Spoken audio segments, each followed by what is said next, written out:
নমস্কার বন্ধুরা, সবাই কেমন আছেন? আমি বৈশাখী চলে এসেছি আপনাদের সঙ্গে আজকে একটা ইলিশ মাছের রেসিপি নিয়ে। এই রেসিপিটি কি করে বানিয়েছি, ভাপা ইলিশ তো অবশ্যই, কিন্তু একটা নতুনত্ব টেকনিকে বানিয়েছি। টিফিন করতে না, কিসে করেছি আপনাদেরকে অবশ্যই শেয়ার করব। আর খুবই কম সময় এটা আপনাদের বাড়িতে করে নিতে পারবেন, আর দেখতেও তো খুবই লোভনীয় হয়েছে। দেখুন বন্ধুরা, চলুন আর দেরি না করে আমি কিভাবে বানিয়েছি আর কিসে বানিয়েছি চলুন দেখি। প্রথমে একটা আমি মাছ নিয়ে নিয়েছি। এই মাছটাকে ভালো করে আঁশ ছাড়িয়ে সুন্দর করে কেটে নেব ভাপা ইলিশ করার জন্য। বন্ধুরা, মাছটাকে আমি এবার সুন্দর করে পিস করে নিই। আমার মাছগুলোকে সুন্দর করে পিস করে কাটাও হয়ে গেছে, ধুয়ে নিয়ে এসেছি। প্রথমে এবার দু রকমের সর্ষে শিলেতে পেস্ট করে নেব, সাদা সর্ষে আর কালো সর্ষে। বন্ধুরা, তার আগে দেখুন আমি একটু নুন মাখিয়ে নিচ্ছি, যাতে মাছের মধ্যে নুনটা ভালো করে ঢুকে যায়। আর একটু পরিমাণ মতো হলুদ, এটাকেও ম্যারিনেট করে রেখে দিচ্ছি। আর ওদিকে চলুন আমি দু রকমের সর্ষেটা বেটে নিই।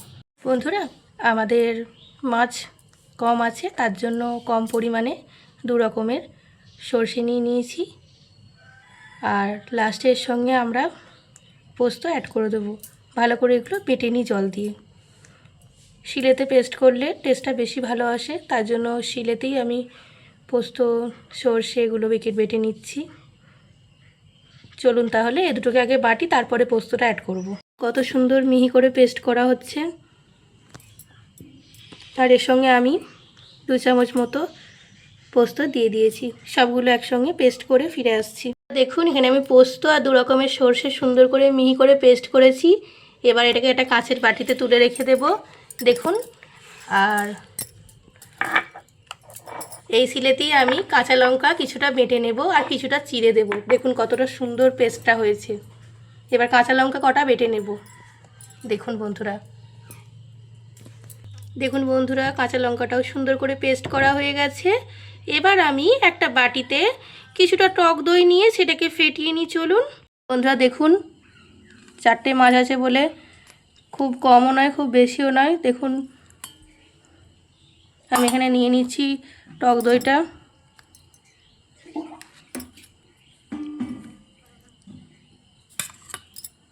দেখুন বন্ধুরা, এতটা দই নিয়ে নিয়েছি। এবার এই বাটিতে সাহায্যে একটু ভালো করে ঘেঁটে নিচ্ছি দইটা। দেখুন ভালো করে ফেটিয়ে নিচ্ছি দইটাকে। ভালো করে না ফেটে নিলে দইটা কীরকম খিচখিচ হয়ে থাকবে। বন্ধুরা, দইটা কত সুন্দর ক্রিমি করে ফেটিয়ে নিয়েছি।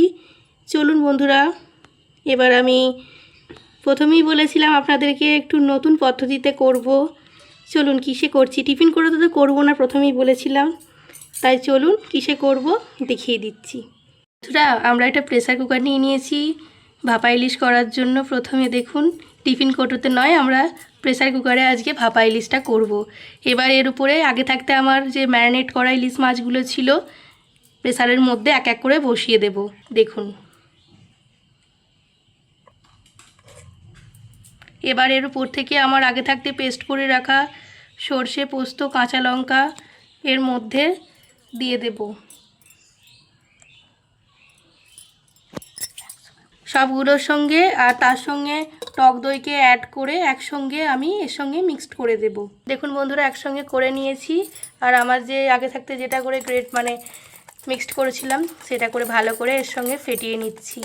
আপনাদের কাছে যদি এরকম ডিম ফেটানোর জিনিসটা থাকে তো অবশ্যই এটা দিয়েই করে নেবেন। এবার মধ্যে দেখুন প্রেসারের মধ্যে দিয়ে নিচ্ছি। আর ওই বাটি ধুয়ে পরিমাণ মতো জল দিয়ে দিই। দেখুন ওই বাটিটা ধুয়ে হাফ বাটি মতো একটু জল দিয়ে দিচ্ছি, যাতে খুব ভালো হয় মাছটা। খুব ভালো করে নেড়ে নিচ্ছি। দেখুন বন্ধুরা, আর আমি দিয়ে দেব এটাতে এবার হলুদ গুঁড়ো। দেখুন বন্ধুরা, হলুদ গুঁড়োটা দিচ্ছি, এই চামচের মাপ করে দিয়ে নিচ্ছি। আর দিয়ে নেব নুনটা একদমই পরিমাণ মতো। বন্ধুরা, আগে যেহেতু ম্যারিনেশনে ছিল তার জন্য দেখুন আমি হাতের সাহায্যে নুনটা দিচ্ছি, যাতে কম বেশি না হয়ে যায় তার জন্য। আর দিতে হবে সর্ষের তেল। এটাকে ভালো করে নেড়ে নিচ্ছি প্রেসারটা। এবার দেখুন বন্ধুরা, কুকারটাকে ভালো করে নাড়িয়ে নিলাম। এবার দিয়ে দেবো এরপর থেকে। বন্ধুরা, সব কিছু ভালো করে ম্যারিনেট হয়ে গেছে। এবার আমি এটাতে পরিমাণ মতো সর্ষের তেল বেশি করে একটু দিয়ে দিচ্ছি। দেখুন সর্ষের তেলটা একটু বেশি দিলে খেতে খুব সুন্দর হয় ভাপাটা। আর উপর থেকে দেখুন চেরা কাঁচা লঙ্কাগুলো ছড়িয়ে দিচ্ছি। আর এটা গ্যাস ওভেনে বসিয়ে দিচ্ছি, 2টো সিটি দিয়ে নাবিয়ে নিলেই রেডি হয়ে যাবে আমাদের ভাপা ইলিশ। প্রেশার কুকারে খুব সহজেই বানাতে পারবেন বাড়িতে।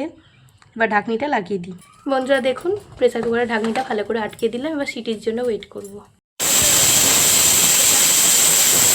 আগে একটা উঠে গেছিলো, সেটা রেকর্ড করতে পারিনি, আর একটা উঠে গেল।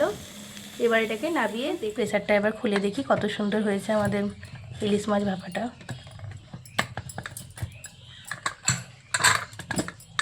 দেখুন বন্ধুরা কত সুন্দর দেখতে হয়েছে, আর প্রচুর সফট হয় প্রেশার কুকারে করলে। টিফিন কৌটোর করার থেকে প্রেশার কুকারে করে দেখবেন অনেক সফট হয়। আমি ঝাল নুনটা টেস্ট করে এটা প্লেটে ঝাল টেস্ট করে দেখলাম একদম পারফেক্ট আছে, কিছুই দিতে হচ্ছে না।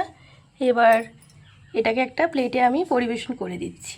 যেহেতু বন্ধুরা প্রেশারে হয়েছে, খুবই সফট হয়েছে, তার সঙ্গে দেখুন বন্ধুরা ডিম আছে, আরও সুন্দর লাগছে বন্ধুরা।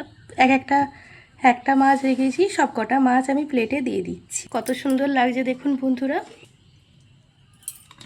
উপর থেকে গ্রেভি ছড়িয়ে দিচ্ছি বন্ধুরা, মানে যে জুসটা আছে। আমরা একটু ঝোল ঝোল করলাম। আপনারা চাইলে এটাকে একদম টাইট করতে পারেন। যেহেতু গরম ভাত দিয়ে খাওয়া হবে, এটা গরম ভাত দিয়ে খেলে অসাধারণ লাগবে, জমে যাবে বন্ধুরা। টিফিন করতে তো অনেকবার করেছেন, একবার এইরকম প্রেসার কুকারে করে দেখবেন। হাতে যখন কম সময় থাকবে আর বাড়িতে ইলিশ মাছ থাকবে, তখন এই রেসিপিটা অবশ্যই আপনারা ট্রাই করতে পারেন। আমার এরকম চ্যানেলে আরও অনেক সুন্দর সুন্দর ভিডিও দেওয়া আছে বন্ধুরা, চাইলে আপনারা দেখে নিতে পারবেন। চ্যানেলটি সাবস্ক্রাইব করে পাশে থাকুন, পাশে থাকা বেল আইকনটি প্রেস করুন আমার ভিডিওর নোটিফিকেশান সবথেকে আগে পাওয়ার জন্য। আর আপনারা কে কে ভাপা ইলিশ খেতে পছন্দ করেন আমাকে তাও কমেন্ট বক্সে এসে জানাবেন।